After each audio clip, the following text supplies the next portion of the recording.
आज हम रामा की कहानी जानेंगे, एक अटूट विश्वास और दिव्य कृपा की अद्भुत गाथा।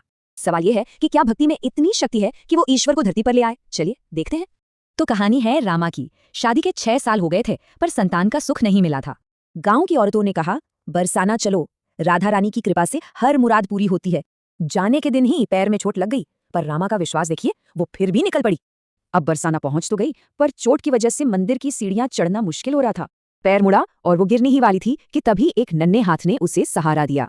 आवाज आई, मैया मैं तुम्हें गिरने कैसे देती। उस छोटी सी बच्ची का नाम था लाडो। फिर वहीं सीढ़ियों पर बैठकर लाडो ने झट से पूछ लिया, मेरे लिए क्या लाई हो? रामा ने कल लाने का वादा किया तो लाडो ने फरमाइशों की पूरी लिस्ट ही बता दी। अब ये रोज का सिलसिला बन गया। रामा तोहफे लाती और लाडो की मांगे बढ़ती जाती। जब लाडो उसकी गोद में बैठती तो रामा को लगता मानो उसकी अपनी बेटी मिल गई हो। एक दिन लाडो अपने दोस्त कनुआ को भी ले आई। रामा ने उसे धोती और मोरपंखी मुकुट दे दिया।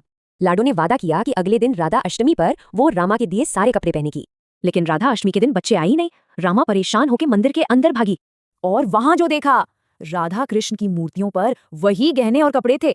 रामा को समझते देर नहीं लगी। वो बच्ची लाडो स्वयं देवी राधा थी और कनुआ भगवान कृष्ण। इस एक पल ने रामा की जिंदगी बदल दी।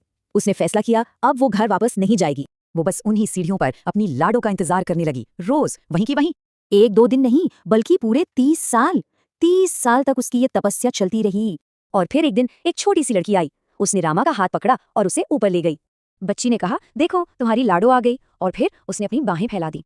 रामा उस आलिंगन में समा गई और उसकी आत्मा हमेशा के लिए अपनी लाडो से मिल गई। ये कहानी हमें यही सिखाती है कि सच्ची उम्मीद और शांति सिर्फ ईश्वर में ही मिल सकती है।